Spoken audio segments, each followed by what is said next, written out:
coordinador general del GACH, Rafael Radi, llamara a blindar a Abril, el presidente Luis Lacalle Pou reafirmó esta expresión y comunicó lo que, según él, son una serie de medidas que van en esta dirección.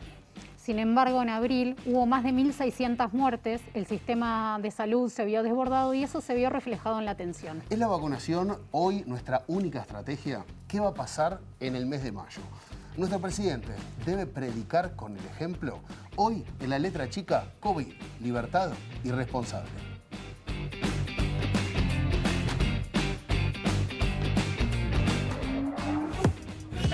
Háganme caso, o no tienen claro que soy el rey. Háganme caso que soy la ley. Dame mi blister, mi party, yeah. Uruguay ha pasado de ser uno de los ejemplos en la lucha contra el coronavirus a ser el país suramericano con más muertes por COVID por habitante y quinto del mundo. Los números de infectados han crecido exponencialmente en los últimos días, pero el gobierno de Luis Lacalle Pou sigue apelando a la libertad responsable y no decreta un confinamiento obligatorio. Todas estas medidas que estamos impulsando y que estamos llevando adelante, si no se mantiene la burbuja, si hacemos fiesta clandestina, si hacemos asado de 20, si hacemos juntadas con... ya está.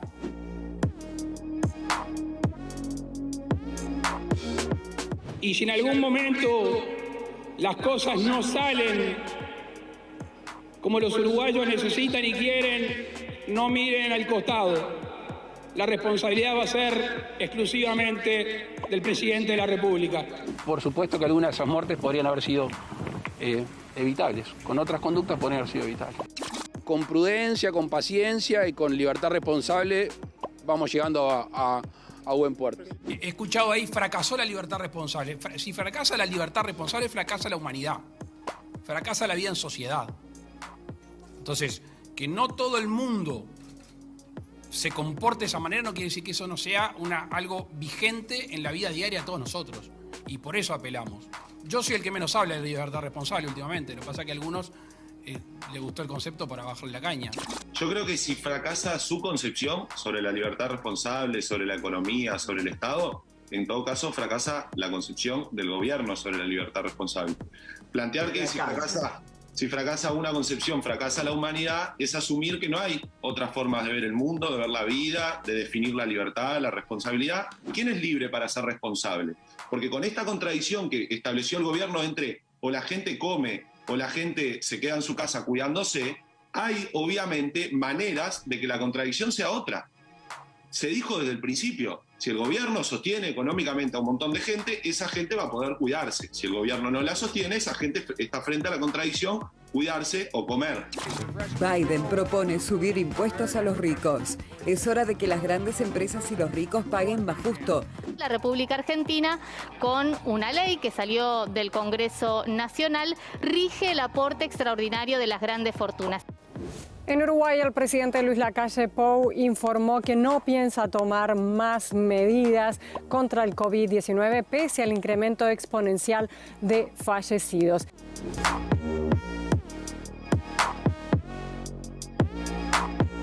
Lo que yo sí le pido al gobierno es que calibre la gravedad de la situación en que estamos. Eso es lo que a mí me importa y por eso el informe que escribimos, ¿no? O sea, no podemos plantearnos como objetivo mesetear los casos en 60 fallecidos diarios. ¿No? Ese no puede ser un objetivo como sociedad. Eso sí, de acuerdo. Me parece que es importante y es lo que tratamos de transmitir. ¿No? Calibrar la gravedad de la situación y que si no empujamos los casos hacia abajo, esta situación va a continuar durante el próximo mes, con un cierto impacto de la vacunación que puede empezar a ayudar, pero que por sí sola no va a reducir los casos. Haz lo que yo digo y no lo que yo hago. Mira mi consejo, pero no me espejo. Haz lo que yo digo y no lo que yo hago. Que yo prendo el fuego, pero no lo apago.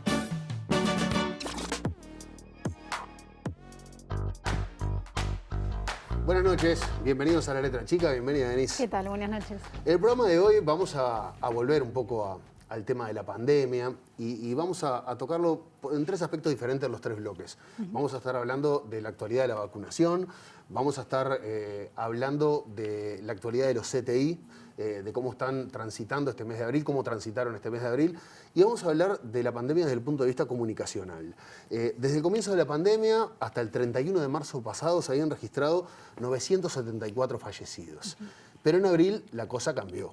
Después de que se registrara un crecimiento exponencial de los casos, la cantidad de personas internadas y los fallecidos, el coordinador del GACH, Rafael Radi, llamó a blindar abril, cosa que no conseguimos.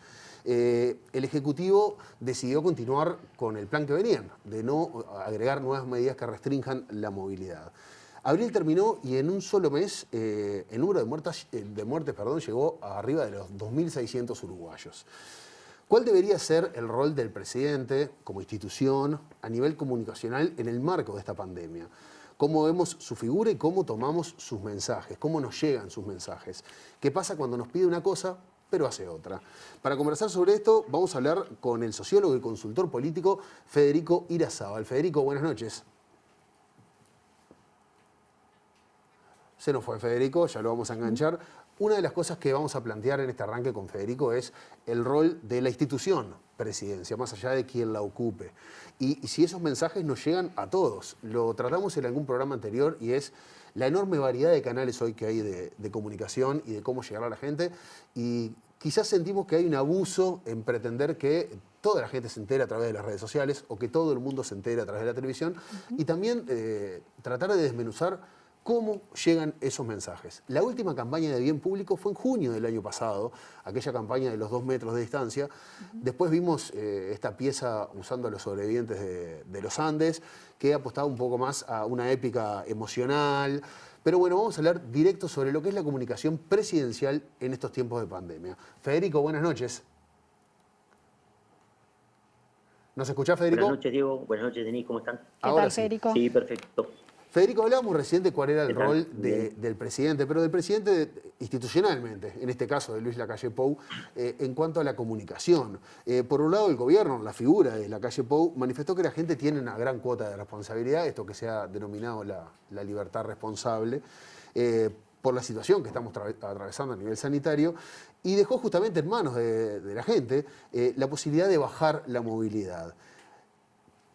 ¿Hay una buena comunicación oficial con el fin de concientizar a la población?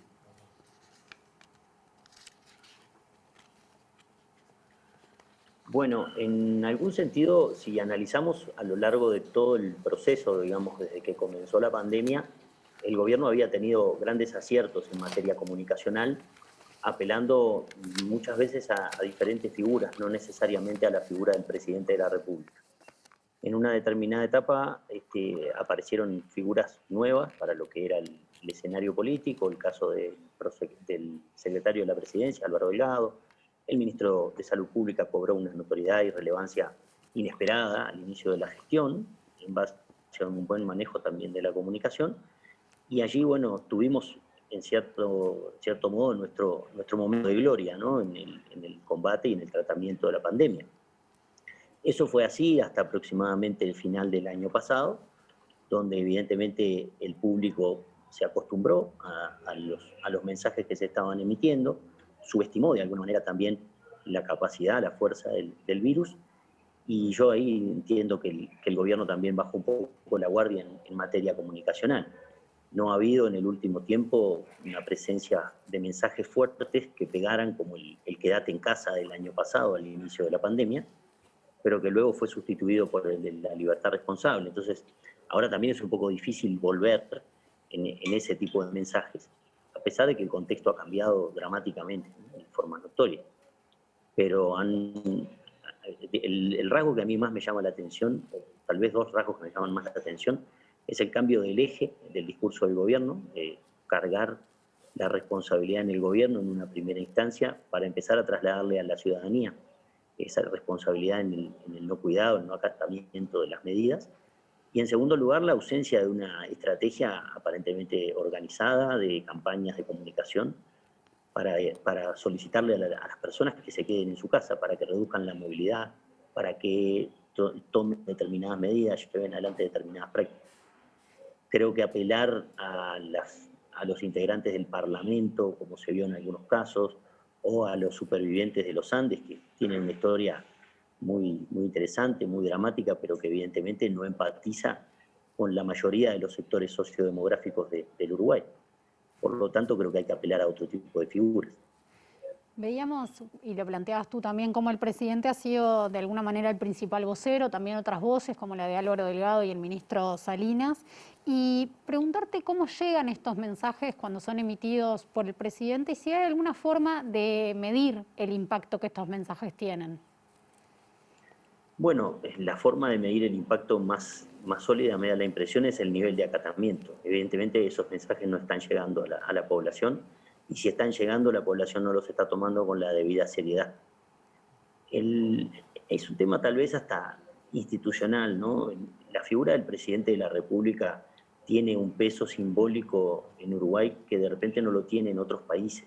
Y tal vez el presidente no tiene una fuerza en su investidura como sí existe en otros lugares. Tal vez esa cuestión no muy informal que tenemos en Uruguay para tratarnos entre nosotros, relacionarnos, hace que muchas veces el presidente sea una figura no demasiado importante en el imaginario público, ¿no? No es el presidente de Estados Unidos, no es ese presidente que aparece en los momentos de crisis y logra encauzar el país y unificarlo. No aparecería ese tipo de imagen y de comunicación con la ciudadanía. Evidentemente en Uruguay pegan más las figuras populares y eso no está apareciendo hoy en la estrategia de comunicación del gobierno. Ahora, Federico, una de las cosas que se han puesto sobre la mesa estos días, y con un episodio que es hasta anecdótico, es este famoso asado que todo el mundo ha criticado, que no fue un asado. Bueno, lo que se critica básicamente es decir una cosa y hacer otra. Pero ahora tampoco está bueno subestimar a la gente y decir, bueno, porque el presidente se come un asado, yo, adulto, voy a comerme un asado y no me importa ninguna de las medidas sanitarias. O sea, a mí me da como un poco de escozor pensar que hay tanta gente pensando de esa manera. Pero de alguna manera eso provoca algún tipo de ruido en la comunicación. Al que está más o menos en duda dice, no, y bueno, si se juntan y comen un asado, ¿por qué yo no puedo? Uno quiere pensar que no, pero ¿afecta este tipo de ruidos? Bueno, lo que pasa es que se demuestra una cierta incoherencia y tal vez uno de los rasgos más necesarios en el momento de las crisis, en la etapa de la comunicación, es dar certezas y dar seguridad. Si el presidente sale en un comunicado, en una locución pública, diciendo que no hay que hacer asados de 20 personas y a la semana aparece él en un asado, bueno, en el imaginario público activa algunos elementos, ¿no? En Uruguay tenemos algunos rasgos que nos identifican mucho y una de las frases que más me gusta es ese que Naides es más que Naides, ¿no? Y entonces, si el presidente se puede comer un asado, ¿por qué el ciudadano común no va a pensar que se va a poder comer un asado? ¿O no se va a sentir de alguna manera decepcionado, traicionado, burlado, porque el presidente está diciendo una cosa y está haciendo otra? Ahí creo que fue un error grave del presidente en ese sentido, del equipo de comunicación, de no haber manejado muy bien esa situación. Sobre todo porque además había varios elementos, ¿no? No era un asado con su familia, sino que era un asado con personas ajenas a su burbuja y con personas que habían llegado del exterior y no habían cumplido la cuarentena que se le exige a cualquier ciudadano que retorna al Uruguay. Por lo tanto, hay elementos para poder generar cierta molestia en el ciudadano. También comparto, Diego, lo que decías al inicio. Bueno, si el presidente se come un asado, yo no tengo que salir corriendo a comer un asado. Pero tal vez el cansancio con las medidas, la situación de angustia que muchas personas están viviendo, dispare ese tipo de reacción, ¿no? Claro, pero si el presidente puede, ¿por qué yo no? Es una especie de rebeldía casi infantil, por decirlo de alguna manera. Uno siempre tiene en cuenta que el presidente no es una persona en Uruguay, es una institución, en este caso encarnada por una persona, que es Luis Lacalle Pou, que fue el que resultó electo, pero el presidente de la República es mucho más que una persona. Entonces, uno tenía, por lo menos en el imaginario, esa cosa de que los uruguayos sabemos, entendemos lo que significa la presidencia de la República. Pero bueno, esa es otra discusión. Acabas que atando con esto que planteaba Diego, otro momento en que fue sujeto de polémica la calle Pou fue en el verano, cuando se lo vio practicando surf en La Paloma y recibió críticas, pero también recibió apoyos de las posibilidades que tenía él de tomar vacaciones, por ejemplo. En este sentido, ¿cómo ve la gente al presidente? ¿Lo ve como una persona, para empezar, que puede tener una vida privada, que puede tener sus tiempos de ocio, o lo ve como una institución que es presidente 24 horas? En Uruguay hay una separación entre la vida privada y la vida pública, tanto el presidente como la de cualquier figura, ¿no? En general, si uno observa el comportamiento de las distintas figuras públicas en Uruguay, es muy diferente a lo que sucede en otros países donde no pueden salir a la calle, ¿no? Donde el público o los ciudadanos de alguna manera se acercan. En Uruguay hay una cierta reserva por ese ámbito, digamos, de la vida de las personas, y diría que somos muy respetuosos de ese espacio. Es un poco una idea de que, bueno, de que los ciudadanos también tienen su vida privada y tienen todo el derecho de irse de vacaciones, tienen todo el derecho de transitar un momento de debilidad física, emocional, y se los respeta y se los contiene bastante. Otros países tienen una posición muy... Bueno, quedó ahí enganchado Federico, vamos a ver si podemos retomar y esta discusión se dio, y yo creo que venía de la mano con esta cosa hasta infantil que decíamos. Obviamente que la persona tiene todo el derecho del mundo a hacer lo que quiera con su vida privada, eso es algo que acá, lo decía Federico, se ha respetado muchísimo, incluso en campañas muy crudas. No se cruzó esa línea hasta ahora en nuestro país. El tema es que... Bueno, más o menos. Algunas mujeres se ha atacado su vida privada, sus hijos. Creo que es una cuestión también ahí de género. ¿Cómo no? Sí, claro que sí. Federico, te enganchamos de vuelta, ¿puede ser? Si nos escuchás. Perdón, sí, por la inestabilidad de la conexión. No pasa nada. Federico está en México, ¿no? Sí, perfecto. Estamos hablando desde México, ¿no? Sí, en Oaxaca, en México. Ahí va. Federico, una de las cosas que hablamos en el arranque es, creo que casi todos los gobiernos del mundo, o la mayoría de los países, han establecido ciertas campañas de bien público que lo que hacen es, de alguna manera los canales y las radios están obligadas a pasar estas campañas de bien público y lo usan como herramienta de concientización, con información clara, concisa, sobre recomendaciones específicas a la población. ¿Considerás que se podría haber hecho más uso de este tipo de herramientas en esta etapa de la pandemia? Por ejemplo, en abril, que fue el mes que pretendíamos blindar de alguna manera. Bueno, abril fue el mes crítico, ¿no? Evidentemente. Y bueno, no sé qué uso ha habido de las campañas. Yo estoy fuera de Uruguay en este momento y sigo la actualidad, pero no sigo, digamos, la tanda publicitaria, no sigo la pauta de los medios y de los canales. Lo que sí, ya no en un aspecto cuantitativo, pero sí cualitativo, diría que no se ha visto innovación en las campañas, ¿no? Yo, por lo menos, las oportunidades que he tenido de poder escuchar radio en algún momento o de ver algún programa grabado, veo los mismos mensajes que se estaban viendo en el año pasado. Y es un poco la preocupación, por lo menos que me nace, de lo que es la acción del gobierno. El gobierno está haciendo lo mismo que ha venido haciendo cuando teníamos 300 muertos que cuando tenemos 1.600.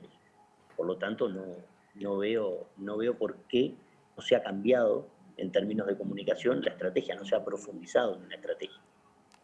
Federico, en estos tiempos en que las redes sociales tienen un rol tan preponderante, pero que sin embargo solamente el 8% de la población está en Twitter, ha habido diversas críticas a que el centralismo de la comunicación presidencial es a través de Twitter. Sin ir más lejos, vimos como el 1 de mayo se cesó a un ministro y se informó sobre la asunción de otro vía Twitter. ¿Cómo se comunica con las personas que no están en redes sociales, que no están en Twitter, que directamente no están alfabetizadas digitalmente? Y a través del repique que hacen los medios, o el replique que hacen los medios de lo que sucede en Twitter. Si bien poca gente está en Twitter, mucha de la gente que tiene incidencia en la opinión pública, muchos de los formadores de opinión están en Twitter. Tal vez la proporción de formadores de opinión es mucho mayor al 8% del total de la población que está en Twitter. Y por lo tanto los medios permanentemente toman las declaraciones de Twitter. Twitter es la red política por excelencia. Por eso hace que el 8% de la población solamente esté interesada ahí. Si fuéramos a una red un poco más lúdica, como Instagram o como TikTok, tendríamos un porcentaje mayor de esa población, pero evidentemente interesada en otras temáticas. Pero Twitter tiene esa lógica, tiene esa capacidad de replicar esos mensajes que son tomados por los medios masivos muchas veces. Federico, en la región hemos visto, si algo ha tenido esta pandemia, hemos tenido la posibilidad de comparar, de ver qué pasa en el mundo, de ver cómo reaccionan los diferentes gobiernos, los diferentes modelos. Por ejemplo, en Brasil, el Senado está investigando la gestión del presidente de Bolsonaro con respecto a la pandemia, y si bien Lacalle Pou y Bolsonaro obviamente tienen discursos bastante diferentes, nuestros números hoy son peores que los de Brasil en cuanto al manejo de la pandemia. ¿Por qué parece tan lejano en nuestro país un cuestionamiento a este nivel? Un cuestionamiento político hacia el manejo de la pandemia.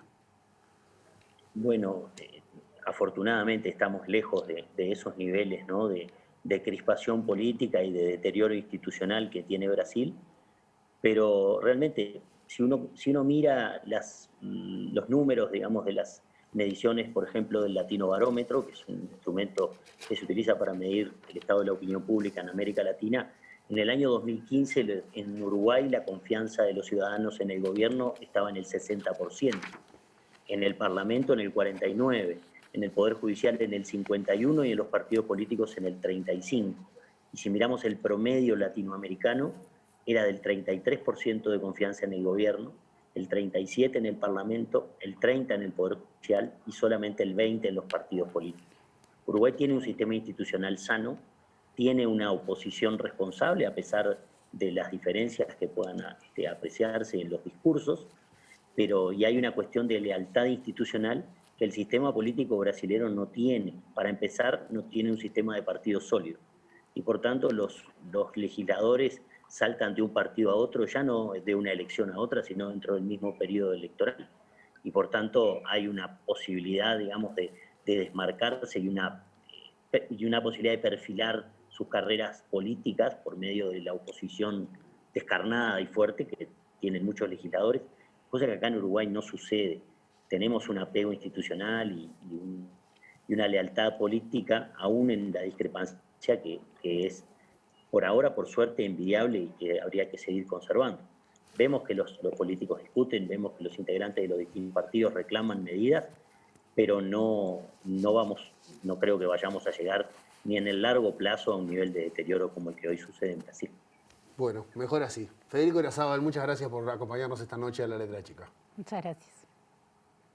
Muchas gracias a usted por la invitación.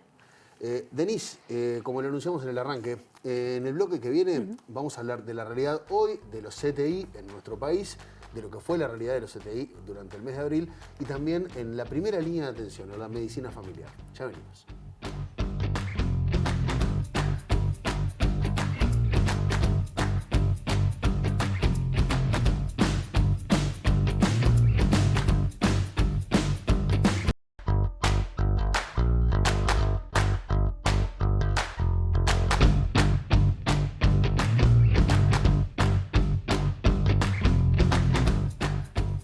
Seguimos en La Letra Chica y una de las áreas que sin duda no estuvo blindada en este mes de abril fue el sistema de salud en todos sus niveles. Para hablar sobre eso, previo vamos a hablar sobre los datos que se presentaron hoy. Hace un rato los datos del SINAE dijeron que bueno, en 13.894 análisis se detectaron 2.842 casos nuevos y se confirmaron lamentablemente 65 fallecimientos. En este momento hay 24.605 casos activos de coronavirus y hay 546 pacientes en CTI. Hay algunas particularidades dentro de cómo se están dando de las muertes en los últimos tiempos. En el día de ayer, que hubo 72 muertes, 50 de las muertes no pasaron por un CTI. 7 de cada 10 personas que murieron en Uruguay ayer con COVID no pasaron por un CTI. Hoy esa cifra se dio un poco vuelta de lo que venía siendo últimamente. De las 65 muertes que hubo hoy, de nuevo, ayer 72, hoy 65, son muchas muertes, 41 fueron dentro de un CTI, es decir, el 63% murieron en el CTI, pero aún 24 personas fallecieron sin pasar por un CTI. Para hablar de todo esto, de toda la situación del sistema de salud, vamos a recibir ya a un amigo de la casa, Luis Núñez. Luis Núñez es secretario de la Sociedad Uruguaya de Medicina Intensiva. Luis, ¿qué tal? Buenas noches. Hola, buenas noches, ¿cómo están? Buenas noches, Luis.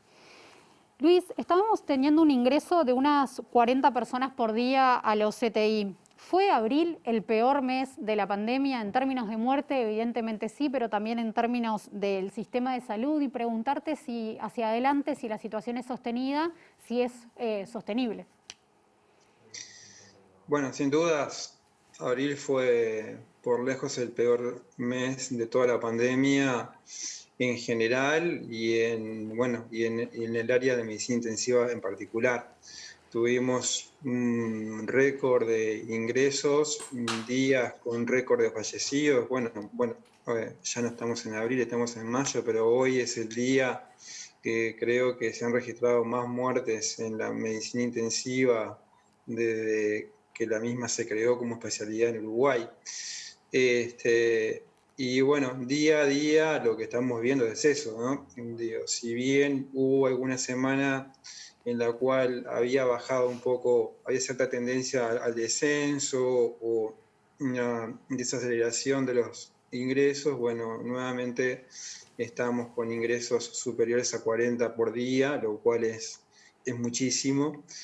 Y sobre todo hay algo que la gente no ve y algunos sí, y es la diferencia que tenemos cuando uno ve los reportes con el SINAE. Si ustedes prestan atención día a día, eso va cambiando. Nosotros informamos más pacientes que lo que informa el SINAE. Y esto es porque son pacientes que cursaron su enfermedad en CTI, se les otorgó la alta epidemiológica y ya muchas instituciones no lo consideran como COVID positivo y van a ocupar áreas de cuidados polivalentes. O sea, tenemos gente que está cursando el COVID, pero tenemos gente que ingresó por el COVID y no se ha podido recuperar y todavía está internada, muchos de ellos en grave estado, muchos de ellos probablemente no logren superar esta enfermedad y van a fallecer. Luis, hablábamos de las muertes que se dan en el CTI, esto que planteabas que probablemente hoy sea el día de la historia con más muertes dentro de un CTI, recordemos 41 fallecimientos dentro de un CTI, pero también hay muchas personas que mueren en Uruguay sin llegar a los CTI. ¿Cómo se dan estas muertes? ¿Son muertes también, significa una muerte que implica dolor? ¿Cómo se da este proceso? ¿Por qué no llegan a los CTI? Bueno, hay un concepto y es que, creo que, fuera de la pandemia, en realidad, no todas las personas tienen que morir en CTI. Creo que es algo, el proceso de muerte natural se tiene que dar fuera de un CTI. Las personas que para ingresar a un CTI, se deben cumplir determinados requisitos y fundamentalmente es que el CTI sea capaz de brindarle una ayuda a esa persona. Si tenemos una persona que está grave, ese solo criterio de ser una persona grave no es un criterio que implique que esa persona tenga que ingresar a un CTI. Porque capaz que está grave, pero por más que le ingresemos a un CTI no la vamos a ayudar. Y lejos de ayudarla, la vamos a hacer que sus últimos momentos de vida lo pase aislado totalmente, en soledad, en un ambiente que es bastante hostil. Entonces, hay personas que no ingresan al CTI, no te puedo decir de esa diferencia que se da todos los días entre los que fallecen en CTI y los que fallecen fuera de CTI, por qué se da y en qué condiciones fallecen esas personas. Pero sí creo que una de las cosas que como médicos tenemos que tener en cuenta es que, el fallecimiento lamentablemente es una cosa que nos toca y que tenemos que procurar que toda la persona que fallezca, sea en donde sea en su domicilio, sea en un área asistencial, lo haga con dignidad, lo haga sin sufrimiento. Luis, el doctor Ponté, también integrante de SUMI, manifestó que se considera saturación cuando no se puede recibir a otro paciente de un momento a otro, cuando no hay una disponibilidad para recibir un paciente de un momento a otro.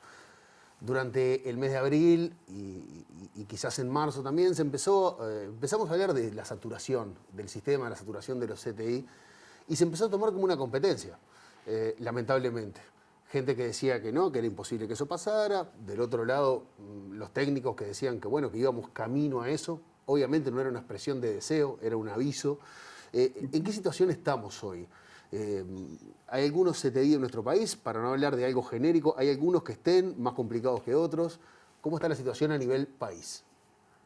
Bueno, capaz que primero, antes que eso, vamos a explicar bien qué es saturación, porque se ha hablado tanto de eso, es que realmente confunde mucho y bueno, particularmente hace poco, bueno, estaba la doctora Cuadrado también en esa instancia, tuvimos una instancia que fuimos invitados por el CMU a participar de una comisión del Senado, que es la de seguimiento de la pandemia, y bueno, y ahí quedó claro que el concepto de saturación no es conocido o es mal manejado.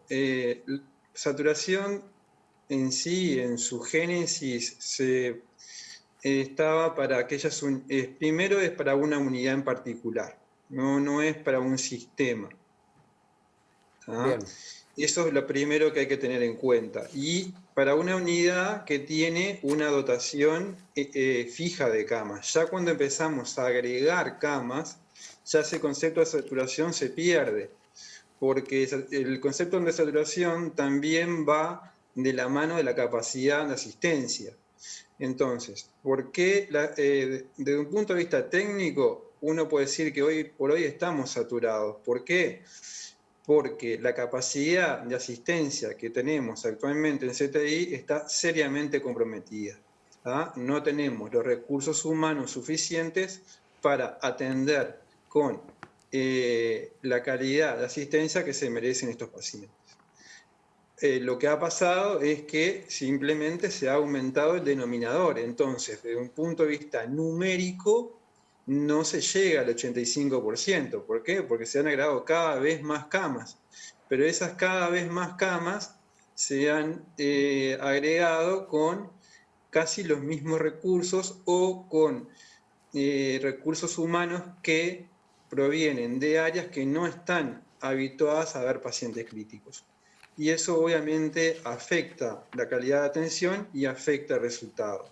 En cuanto a tu pregunta, si hay unidades que están numéricamente saturadas, pese a que han tenido expansiones muy importantes, inclusive algunas se han expandido más del 100%, sí.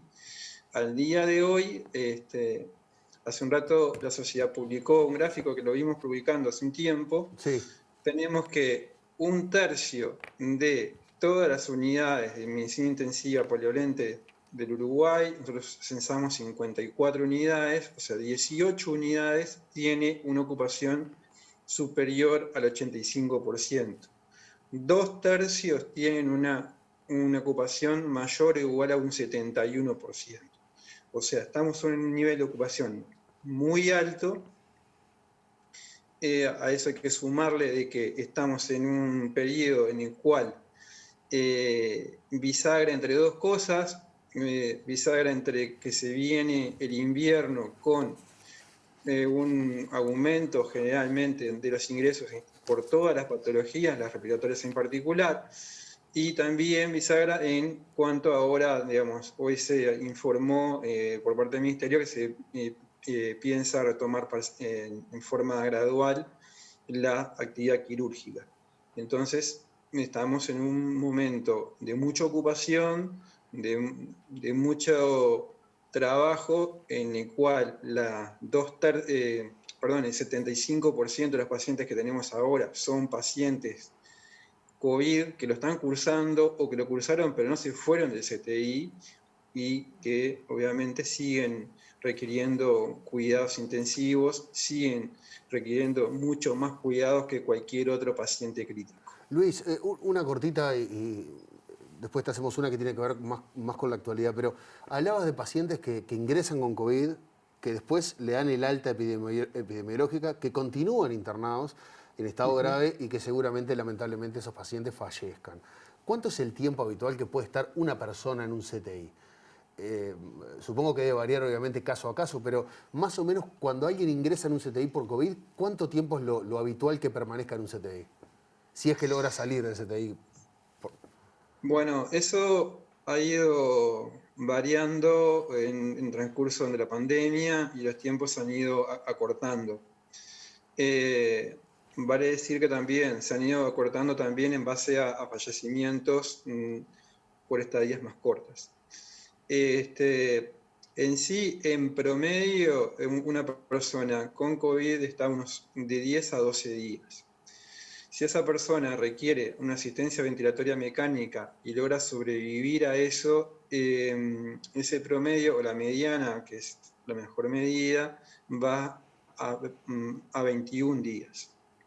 Si esa persona fallece, es en torno a 10 días. Esos son los números más grandes y groseros, digamos, de estadía dentro del CTI. En cualquiera de esas situaciones estamos hablando de periodos de internación que por lo menos duplican lo que es la mediana de estadía de un paciente polivalente estándar por cualquier patología. Luis, vimos como además del aumento exponencial de muertes en abril, también muere cada vez más gente joven asociada a causas de COVID. Y se habla también de la vinculación entre la obesidad y el ingreso a los cuadros más críticos y por ende el ingreso al CTI. ¿Es estrecha esta vinculación entre los ingresos al CTI, la obesidad y la muerte? Sí, es estrecha. Lo primero que hay que decir es que no es nueva. Creo que ahora lo que está impactando más es que obviamente tenemos muchos más enfermos, tenemos muchos más enfermos más jóvenes y eso obviamente impacta más. Pero la relación de obesidad y la probabilidad de un peor desenlace, entonces fatal, ya la habíamos visto, por ejemplo, en la pandemia por H1N1. Que veíamos pacientes jóvenes con sobrepeso, obesidad mórbida. Y ahora estamos viendo eso. Lo que llama la atención tal vez a la gente es que no solo que son pacientes jóvenes, sino que su única comorbilidad es esa. Habitualmente es común que la obesidad asocie a otras patologías, pero muchas veces son los pacientes jóvenes inicialmente solo asocian eso, la obesidad o el sobrepeso. Muchos ni siquiera llegan a estrictamente a ser obesos, están en el rango de sobrepeso, sobrepasan el 25 de índice de masa corporal. Pero sí, el pronóstico de estos pacientes es malo. Recientemente se publicó en Lancet, que es una revista de medicina de alto impacto, una relación muy clara entre lo que es la obesidad y el peor pronóstico que tienen, en particular en el COVID. Luis Núñez, de SUMI, muchísimas gracias por acompañarnos esta noche. Muchas gracias. Bueno, un placer como siempre. Vamos a seguir con este tema y nos vamos a meter con el primer nivel de atención. Para conversar sobre el primer nivel de atención vamos a recibir a la doctora Marcela Cuadrado. Marcela es presidenta de la Sociedad Uruguaya de Medicina Familiar y Comunitaria. Marcela, buenas noches, ¿cómo estás? Hola, ¿qué tal? ¿Cómo están? Buenas noches. Muchas gracias por la invitación y bueno, es un gusto estar acá. Gracias, Marcela. Esta cantidad de contagios y ni hablar del avance de la pandemia ha cambiado las dinámicas de la salud en general. ¿Cómo afectó esta dinámica al primer nivel de atención, que recordemos es el punto de contacto más estrecho y el primer punto de contacto entre las y los usuarios y el sistema de salud? Sí, el primer nivel de atención, lo que tiene que ver con las policlínicas que están cerca de la gente. La idea es justamente estar en el territorio, estar atendiendo los problemas de salud más frecuentes en la comunidad y esto afectó de manera de que el contacto que tenemos permanente con la gente se vio interrumpido con la pandemia. Primero porque ese contacto permanente que teníamos del diálogo, de la atención longitudinal, tuvo que ser sustituida por el teléfono en primera instancia o la comunicación por otros medios, que no era la presencial y el mirarse y el contacto corporal, digamos. Eso afectó bastante porque, bueno, tuvimos dificultades al inicio de cómo llevar adelante la atención, pero bueno, hubo una preparación, digamos, y un tiempo el cual nos ha enseñado todo lo que tiene que ver con la telemedicina o la teleconsulta en este momento. Eso también ha afectado lo que tiene que ver con la cercanía que tiene el usuario a su servicio de salud, ¿no? En algún momento sintieron que, hasta ahora, tienen cerrados los lugares en las comunidades pequeñas donde más ha llegado hasta la gente, las escuelas, los liceos, las policlínicas. Y nuestro trabajo en la comunidad, que trabajamos en las redes, trabajamos en apoyo a no sé, club de niños, escuelas, etcétera, también se vio modificado, dado que ahora, hoy por hoy, no lo podemos hacer, hace un año que no lo podemos hacer, ¿no? Los grupos de salud, los grupos de obesos, diabéticos, hipertensos, los grupos de cesación de tabaquismo, no estamos pudiendo llevarlos adelante. Entonces nosotros vimos cambiada nuestra dinámica de trabajo y la gente vio como que el equipo de salud del primer nivel de atención, que siempre está muy cerca, se mantenía cerca pero con determinada distancia, ¿no? Esta distancia física, esto que ha afectado bastante. Entonces, hemos visto muy afectada la atención. Al principio, cuando empieza la pandemia, de alguna manera nos preparamos para lo que tenía que ver con las infecciones respiratorias y pudimos hacer, hasta hace 2 meses atrás, un buen seguimiento de lo que tenía que ver con las personas de los territorios que están afectados por infecciones, en este momento por la COVID, ¿no? Desde hace 2 meses atrás, el aumento exponencial de casos, con las mismas horas de trabajo nuestras, con los mismos equipamientos telefónicos escasos que tenemos en muchos lados, ha hecho que haya pacientes los cuales no se pueden seguir, hayan personas que quieren comunicarse con el servicio de salud y no pueden, y hemos dejado como más de lado aún en los últimos tiempos patologías y personas que necesitan atención desde el punto de vista de su salud mental, desde el punto de vista de su vulnerabilidad social, desde el punto de vista de sus comorbilidades, que necesitan realmente del equipo de salud cercano, ¿no? Ahora, Marcela, entonces hemos visto afectados. Sí. No, porque algo que también alteró considerablemente el aumento de casos es lo vinculado a la atención domiciliaria. Hay mucha más gente contagiada que transcurre esa enfermedad en su casa, lo que hace que el personal de salud tenga que hacer atención domiciliaria, con el riesgo de contagiarse. ¿Cómo ha manejado el personal de alguna manera ese estrés? Porque es una carga que se suma a no saber a dónde vas a ir, a no saber lo que te vas a encontrar.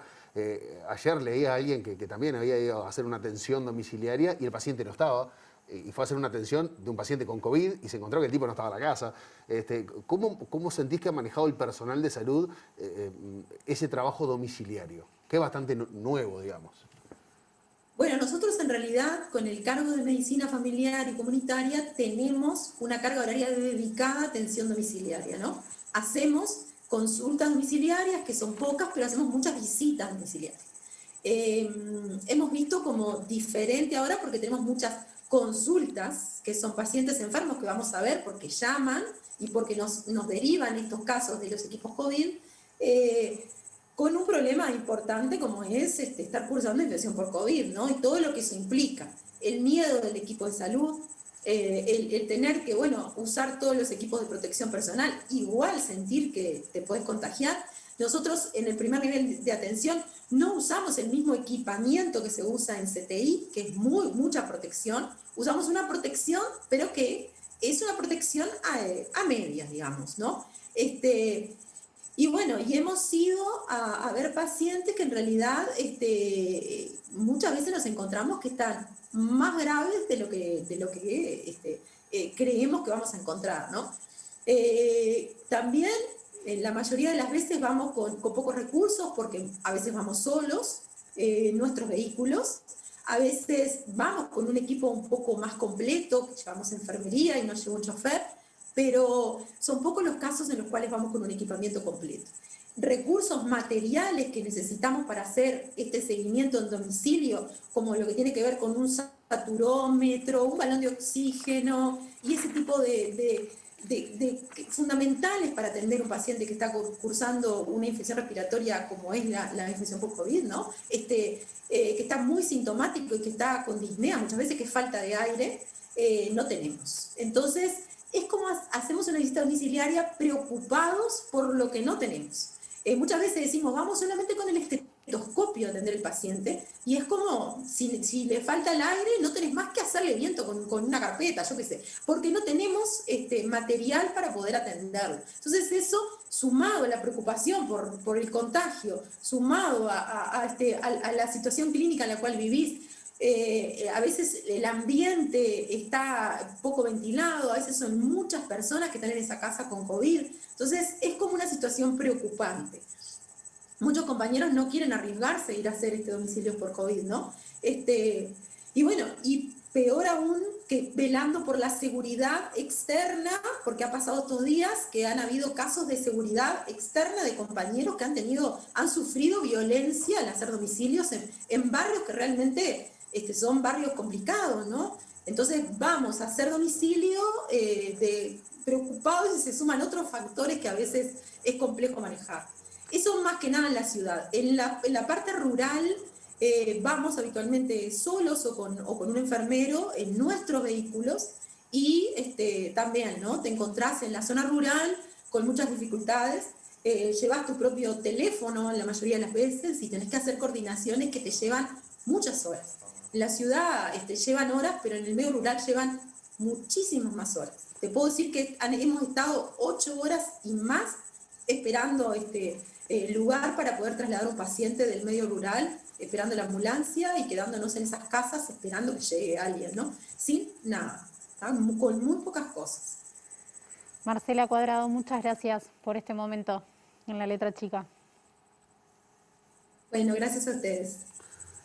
Denise, en el bloque que viene, en el bloque final de La Letra Chica, vamos a meternos con lo que hasta ahora es nuestra gran apuesta como país, que es la vacunación como estrategia para intentar terminar con la pandemia. ¿En qué se encuentra actualmente? De todo eso en el cierre de La Letra Chica.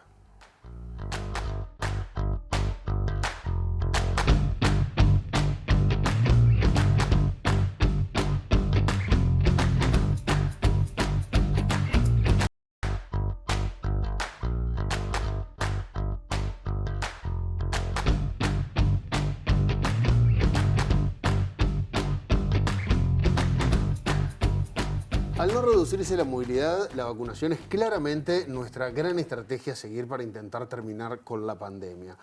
Al día de hoy, un 33,99% de la población en nuestro país tiene la primera dosis de alguna vacuna en su organismo y el 20,27% ya cuenta con las 2 dosis.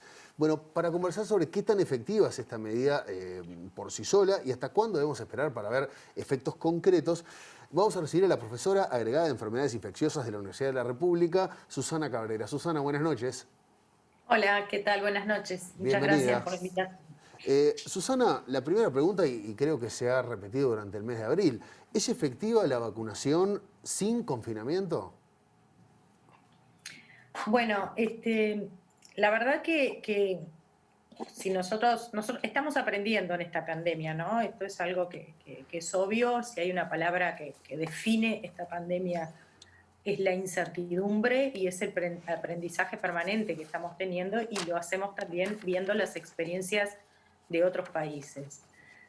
Cuando nosotros miramos lo que ha pasado en otros países, está claro que la reducción de las nuevas infecciones no solo dependen de la vacunación, y más bien es una estrategia que es muy importante como solución a mediano plazo o a largo plazo, pero que en el hoy, en el ahora y en lo que nos está costando esta pandemia en vidas humanas, en enfermedad, en morbilidad y en mortalidad, no es una solución inmediata.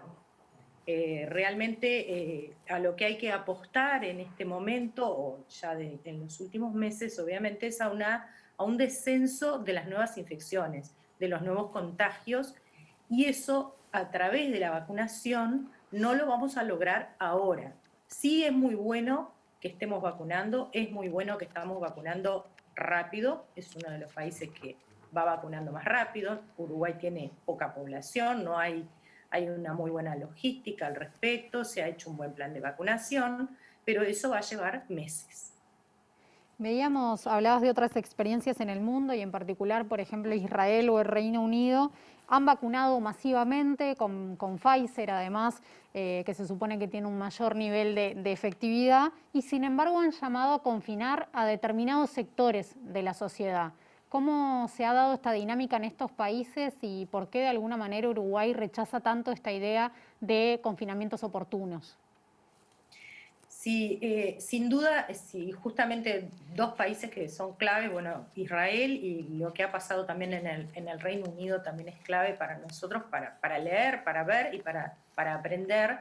La estrategia de vacunación fue precedida o en algunos momentos hubo que implementar estrategias de confinamiento y estrategias de confinamiento a veces bastante duras, con distintos grados de restricción en el Reino Unido, pero en Israel bastante más duras. Y esto, bueno, es muy difícil lograr, como decía, una contención de casos solo apostando a la vacunación en el corto plazo. Hay que reducir la transmisión por lo que se llaman las medidas no farmacológicas, que es lo que todos hablamos, lo que conocemos a nivel individual, porque esta es una infección que se transmite entre personas, pero además con una estrategia más de un nivel colectivo y con medidas de salud pública o que apuntan digamos, a abarcar a todos los sectores para reducir esa movilidad que está claramente demostrado, ya en esto no hay dudas. De hecho, el 28 de abril se publicó un artículo muy interesante sobre la correlación entre la reducción de la movilidad y la disminución de los casos, y ese es el mejor escenario para vacunar. ¿Y esto por qué?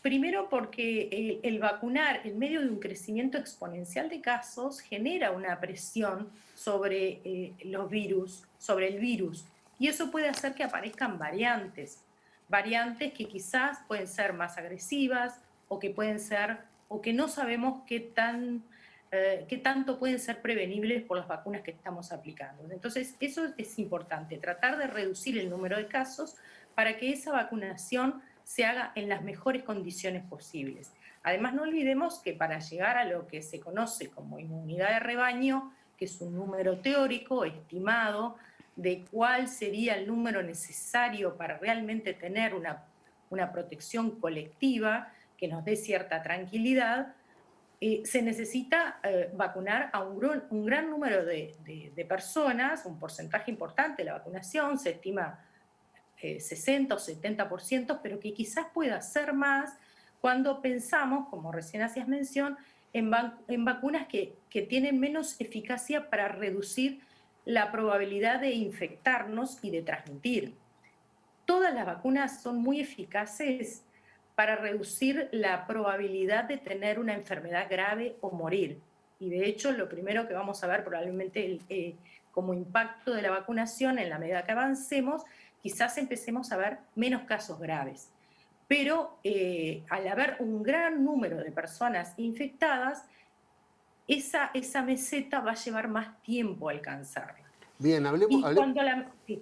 No, perdón, porque estás hablando de tiempo y si algo tenemos y si algo nos provoca esto es ansiedad. Y hay mucha esperanza puesta en la vacunación. Sabemos que estamos vacunando rápido, sabemos que estamos vacunando bien. Recién hablamos de los números de la población que están vacunados.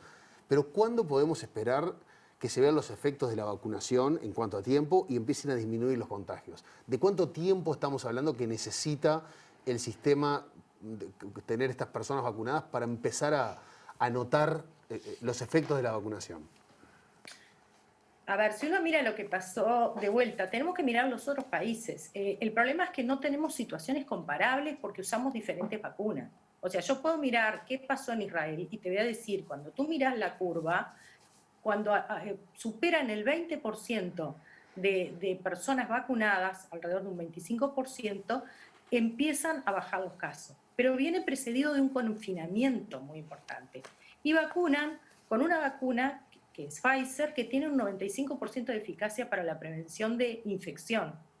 Por lo tanto, yo no puedo tomar esa experiencia y extrapolarla a Uruguay. No puedo esperar lo mismo, porque si yo miro lo que está pasando en Chile, Chile lleva un 42% de población con una dosis y, sin embargo, todavía están recién ahora reduciendo el número de casos. Entonces, yo no me animo a decirlo, no soy inmunóloga, pero seguramente la proporción con una sola dosis no va a ser, ya pasamos el 30%, o sea, no va a ser ese 20 o 25% que tuvo Israel con una vacuna muy eficaz. A nosotros nos va a costar más porque la eficacia para la infección y para la transmisión es menor. Yo no te puedo decir cuál es el número exacto, es un número mágico que hay mucho debate alrededor y no me voy a arriesgar a decir cuál sería ese número, pero con una dosis seguro es más del 40% si miramos lo que está pasando en Chile, o más del 45% para empezar a ver una reducción de casos. Pero lo estoy diciendo solamente por observar países similares, sobre todo con el tipo de vacuna que se están usando y en el momento epidemiológico que nos encontramos. Susana, para terminar, primero se decía que faltaban brazos, después parece que sobran brazos y lo que faltan es vacuna y eficiencia de la agenda. ¿Qué le dirías a aquellas personas que todavía no están convencidas si vacunarse o no, por un lado? Y también preguntarte, hay quienes dicen que el virus en realidad no se va a ir y lo que va a pasar es que vamos a aprender a convivir con el virus como convivimos con la influenza, por ejemplo, y hay una vacunación una vez al año. Se habló de una tercera dosis de vacuna, se habla de la posibilidad de hacer una vacuna con determinada frecuencia. ¿Cómo ves para adelante a futuro con estas ideas también que se hablaba mucho, que planteaba Diego, esto de la ansiedad que tenemos de que esto desaparezca? Sí, primero que nada que invitar a todo el mundo a vacunarse. Las vacunas, ya lo dije, pero es importante saber, son muy eficaces en el objetivo que todos queremos, que es reducir la mortalidad y la enfermedad grave, porque además ustedes saben que es una enfermedad que deja secuelas que no sabemos todavía cuánto tiempo pueden permanecer en las personas o cuánto pueden llevar a recuperarse. O sea que eso lo queremos evitar y con las vacunas que tenemos lo podemos hacer. Nos va a costar más frenar los nuevos casos de infección y la transmisibilidad por el tipo de vacunas que tenemos. Pero eso no nos tiene que limitar porque yo lo que no quiero es terminar ni yo ni mi familia internado o con una enfermedad grave o en un CTI. Por lo tanto, animar a las personas a que se vacunen. Creo que eso es como la clave en esto. De todos modos, esto nos va a llevar tiempo y quizás sí se habla de que puede quedar como una infección endémica, pero bueno, eso es en un futuro, quizás sea el comportamiento, sabemos que por ahora no ha sido un comportamiento estacional, pero que puede haber un bajo grado de tasas de infección, pero en la medida que más personas, mayor proporción de la población tengamos inmunidad adquirida a través de la vacunación, menos personas susceptibles a la infección van a haber. Entonces, menos casos van a haber y eso es manejable como, por ejemplo, las infecciones virales que aparecen en el invierno o como la gripe. Y es posible que tengamos que tener vacunaciones periódicas, no sé si anuales o no, las vacunas se van a ir perfeccionando. No nos olvidemos que hay mucha investigación respecto, porque hay muchas preguntas abiertas todavía. Por ejemplo, todas las vacunas o cuáles son las vacunas eficaces para todas las variantes que todo el tiempo están apareciendo. Porque, por ejemplo, Pfizer, Moderna son las que se utilizan en Europa, donde la cepa P1 que predomina en nuestro país y en la región prácticamente no existe. Entonces estamos en situaciones bien diferentes y todavía estamos aprendiendo. Es posible que se vaya perfeccionando la investigación, que estas vacunas van a ir abarcando mayor cobertura de variantes y es posible, sí, que esto quede como una infección más de tipo endémica, pero que tiene que encontrar a una población que tiene que estar la mayor proporción posible inmunizada para que no nos pegue como nos ha pegado y como ni que hablar en estos 2-3 últimos meses, esta pandemia en vidas humanas que, como quiero de vuelta reafirmar este concepto, no solo muertes, que son muy dolorosas y son demasiadas, muertes prevenibles, sino además en lo que significa la morbilidad y las secuelas que pueden quedar de todo tipo, desde las psicológicas hasta orgánicas, respiratorias, renales, cardiovasculares, que van a generar un impacto en la calidad de vida de las personas y también van a sobrecargar al sistema de salud, que va a seguir sufriendo los efectos de esta pandemia por bastante tiempo más. Susana Cuadrado, muchísimas gracias por acompañarnos. Susana Cuadrado, Susana Cabrera, me confundí con Marcela. Susana, muchas gracias por acompañarnos esta noche. Muchas gracias. Denise, nos vamos. Mañana vamos a estar hablando de alimentación, más específicamente sobre soberanía alimentaria, un tema que ya hemos tocado en la letra chica, pero que cada vez adquiere mayor relevancia. Y quédense con nosotros, se viene tremendo programa de Sobreciencia, así que quedan invitados a quedarse en TV Ciudad. Hasta mañana.